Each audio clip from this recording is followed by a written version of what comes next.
నెల్లూరు జిల్లాకు సుపరిచితుడు ఐఏఎస్ విశ్రాంతాధికారి జిఎస్ఆర్ కేఆర్ విజయ్ కుమార్ ఐక్యత విజయపదం యాత్రను తిరుపతి జిల్లా తలలో ప్రారంభించడం జరిగింది. రాష్ట్రంలో ఐకమత్యంతోనే పేదరిక నిర్మూలన చేయవచ్చని చాటి చెబుతూ ప్రజలతో మమేకమవుతూ రిటైర్డ్ ఐఏఎస్ అధికారి విజయ్ కుమార్ యాత్రను కొనసాగిస్తున్నారన్నారు.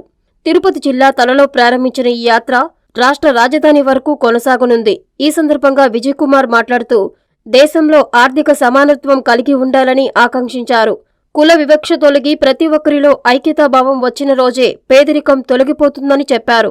ఈ కార్యక్రమంలో పలువురు ప్రజా సంఘాల నాయకులు, అభిమానులు తదితరులు పాల్గొన్నారు.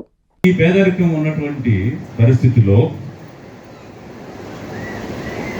ఈ విజయపదం అనేటువంటి ఐక్యత కోసం తలపెట్టినటువంటి ఈ యాత్రలో ఈ ప్రదేశాన్ని ఎందుకు ఎంచుకున్నాము, ఇక్కడి నుంచే ఎందుకు ప్రారంభించాలనుకున్నాము, ఇంత తీవ్రమైనటువంటి పేదరికాన్ని ఎదుర్కొని వారందరినీ కూడా విజయపదం వైపు నడిపించాలన్న విషయాన్ని ఈ ప్రాంతం నుంచి ఎందుకు ఎంచుకున్నాము అన్నదానికి సంబంధించి నేను ఒక మాట చెప్తాను.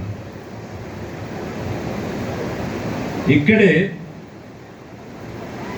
దాదాపుగా 4 సంవత్సరాలు నేను పేదవాళ్ళతో కలిసి పనిచేయటం జరిగింది.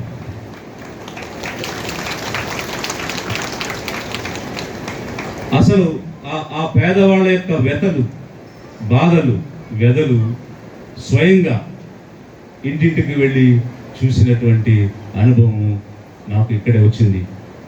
అంతేకాకుండా అత్యధిక కాలం కూడా నేను ఉద్యోగరీత్యా ఉన్నది ఇదే జిల్లాలో. అయితే ఇదే తడతో కూడా నాకు ఒక సంబంధం ఉంది. అప్పటి ప్రభుత్వం వెలుగైనటువంటి కార్యక్రమంలో ఆడపిల్లల యొక్క విద్యను ప్రోత్సహించడానికి సౌకర్యం అని సైకిళ్ళు ఇచ్చేటువంటి కార్యక్రమం 2003-04 సంవత్సరంలో చేసినప్పుడు అప్పటి ముఖ్యమంత్రి ఆ సౌకర్యం సైకిళ్ళు ఇవ్వడానికి స్థలం చూడమంటే ఈ సులూరుపేట ప్రాంతంలోనే చూసి సైకిళ్ళు ఇవ్వడం అనేటువంటిది ఇక్కడ ప్రారంభించాం. అదేవిధంగా 2004 తర్వాత మరి కొత్త ప్రభుత్వం వచ్చి అప్పుడు కొన్ని కొత్త ప్రభుత్వ కార్యక్రమాలు తీసుకున్నప్పుడు నెల్లూరులో ప్రత్యేకంగా ఒక కార్యక్రమం చేశాం. ఏమిటి ఆ కార్యక్రమం అంటే, ఈ స్వయం సహాయక సంఘాలు తమ పనులు తానే చేసుకునే విధంగా నిరుపేదలుగా ఉన్నటువంటి వాళ్ళు ఆకలితో ఏ విధంగా అలమటిస్తున్నారు, కనీసం ఆకలిని కూడా తీర్చలేకపోతే ఈ పేదరిక నిర్మూలన ప్రాజెక్టుకి అర్థం ఏముంటుందని చాలా చర్చలు చేసి ఒక పథకాన్ని తీసుకొచ్చాం. దాని పేరు ఆసరా.